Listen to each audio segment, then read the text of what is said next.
Hello everyone. देखिए, examinations आने वाले हैं और उसी के साथ हर इंसान के अंदर एक फियर ऑफ फेलियर होता है।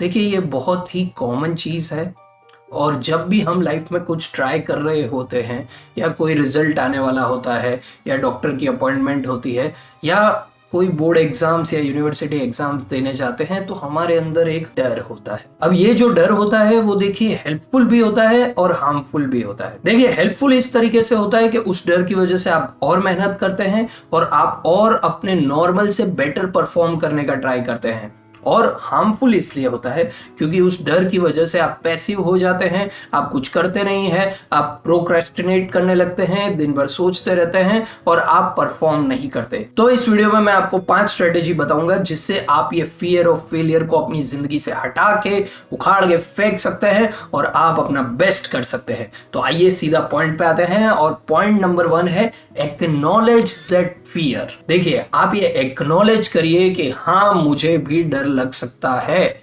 कई लोग एक अलग ही डिलेमा में रहते हैं, अलग ही फैंटेसी में रहते हैं कि मैं किसी से नहीं डरता, पर कई बार ये होता है कि वो भी किसी ना किसी चीज से डरते हैं क्योंकि वो भी इंसान ही है। तो हर इंसान किसी ना किसी चीज से डरता है। तो आप इस चीज को एक्नॉलेज करिए कि हाँ, एग्जामिनेशंस आ रहे हैं, हाँ रिजल्ट्स आएंगे, हाँ स्टॉक मार्केट गिर रहा है, काफी लोगों को काफी लॉसेस हो रहे हैं रिसेंटली, तो ये सब हो रहा है। पर इन सब चीजों से मैं डरने वाला या डरने वाली नहीं हूं। मैं इन चीजों से बिल्कुल नहीं डरूंगा और ये जो नेगेटिव सेल्फ टॉक आप खुद के साथ करते रहते हैं वो बंद कर दीजिए। आपका काम सिर्फ अपना बेस्ट करना है। अब सेकंड पॉइंट है, think of the situation as it is a stepping stone. यानी कि आपकी चाहे कितनी भी खराब हालत क्यों ना हो, चाहे आपका बिजनेस में बहुत लॉस हो गया हो, पर्सनल रिलेशनशिप पूरी तरह बर्बाद हो गए हो या एग्जाम का रिजल्ट आपके फेवर में नहीं आया हो, शायद आप फेल भी हो गए हो, तो वो सारी चीजों को आपको लाइफ में as a stepping stone consider करना है। आपको मान के चलना है कि ये सब चीजें होती है। आप या मैं पहले इंसान नहीं है जिनके साथ ऐसा हुआ और ना ही इस दुनिया के हम आखिरी इंसान हैं जिनके साथ ये सारी चीजें हो रही है। देखिए, मैं अपनी बात करूं तो 12th के बाद फर्स्ट ईयर मैंने बीएससी ज्वाइन किया था और बीएससी में मुझे 6 महीने तक कुछ भी समझ नहीं आ रहा था और बिल्कुल मजा नहीं आ रहा था। मैं समझ गया था कि मैं पास तो हो जाऊंगा पर मेरा मन उसमें नहीं लग रहा था। फिर मुझे लगा कि शायद कॉलेज का कल्चर सही नहीं है, इसलिए मैंने दूसरी कॉलेज में 6 महीने सेकेंड सेमेस्टर ट्राई किया, पर फिर भी बीएससी बैचलर ऑफ साइंस मुझे समझ नहीं आया और इवेंचुअली मैंने वो छोड़ दिया और ज्वाइन किया बैचलर ऑफ आर्ट्स। और देखिए, लिटरेचर में मुझे इंटरेस्ट आने लगा, इसलिए फिर मैंने बैचलर ऑफ आर्ट्स किया, फिर बैचलर ऑफ एजुकेशन किया, फिर मैंने मास्टर ऑफ आर्ट्स किया और ये सब करते करते देखिए मैं आज लाइफ में यहाँ तक पहुंच गया हूँ, डॉक्टर ऑफ फिलोसॉफी तक, पीएचडी तक।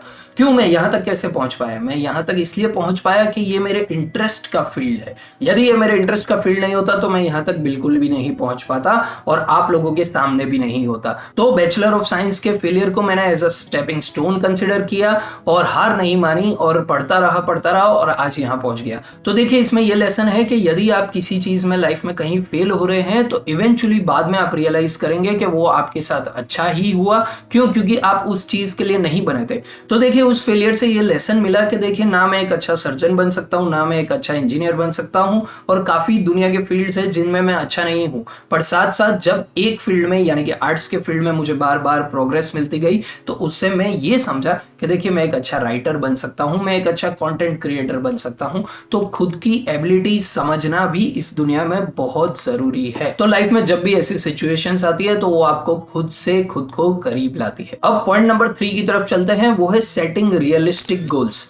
यदि मैं पूरा साल 55 या 60% वाला स्टूडेंट हूं तो मेरा रियलिस्टिक गोल ये होना चाहिए कि मेरी फाइनल एग्जाम में मेरा 60 या 70% रिजल्ट आए। अगर आप अनरियलिस्टिक गोल सेट करेंगे तो आप प्रेशर खुद पे ही डालेंगे। आप समझ नहीं सकते कि जो इंसान फर्स्ट आता है ना, उस पर बहुत बड़ा प्रेशर होता है। क्यों? क्योंकि वो बचपन से फर्स्ट आया है तो उस पर यही प्रेशर है कि सेकंड भी नहीं चलेगा, उसको तो फर्स्ट ही आना है। और यदि आप भी अनरियलिस्टिक गोल रखेंगे कि मुझे 95% इस एग्जामिनेशन में लाने हैं, तो आप अननेसेसरी खुद को ही बर्डन कर रहे हैं, अननेसेसरी खुद को ही प्रेशराइज कर रहे हैं और उस चीज की वजह से आप खुद को ही सैबोटाज कर रहे हैं। इसीलिए रियलिस्टिक गोल रखिए। यदि मैं 60% वाला स्टूडेंट हूं तो मैं ट्राई करूंगा 70-80 लाऊं और अपना बेस्ट करूंगा। फिर 85% आ गए तो दैट इज गुड, मैं खुश होऊंगा।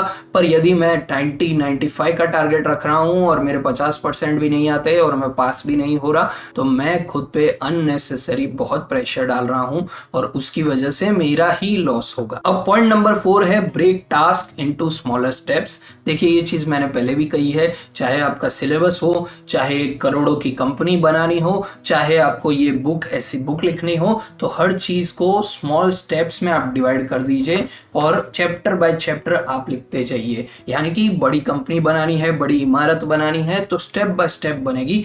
वो कहा जाता है ना, Rome was not built in a day. और छोटे पार्ट में बड़े प्रोजेक्ट को डिवाइड करने का फायदा ये है कि आप ट्रैक रख सकते हैं, आपका कंट्रोल होता है और छोटे छोटे पार्ट्स कंप्लीट होते जाते हैं तो आपको फुलफिलमेंट भी फील होता है कि हाँ प्रोग्रेस हो रही है। अब पॉइंट नंबर 5 है प्रैक्टिस सेल्फ कंपैशन। यानी कि हम दूसरे लोगों को तो तुरंत चीयर अप करते हैं पर हम कभी खुद का ध्यान नहीं रखते। देखिए मैं हमेशा कहता हूं कि खुद का बहुत ध्यान रखिए, खुद को भी एनकरेजमेंट दीजिए, खुद को भी कहिए कि देखो यहां तक मैं आ गया, खुद को भी कहिए कि देखो मैंने इतना सब लाइफ में अचीव कर लिया। दूसरों को एनकरेजमेंट देना बहुत जरूरी है पर साथ साथ खुद को एनकरेजमेंट देना भी उतना ही जरूरी है। और जब आप ये पांचों स्टेप फॉलो करेंगे तो आप रियलाइज करेंगे कि आपका फियर ऑफ फेलियर बिल्कुल खत्म हो गया है, आपका नेगेटिव सेल्फ टॉक भी खत्म हो गया है और आप एक पॉजिटिव माइंडसेट से अपने नेक्स्ट चैलेंज की तरफ आगे बढ़ रहे हैं। आज के लिए इतना ही। स्टॉक मार्केट में सोच समझ के पैसा डालें। फिर मिलेंगे। नमस्ते।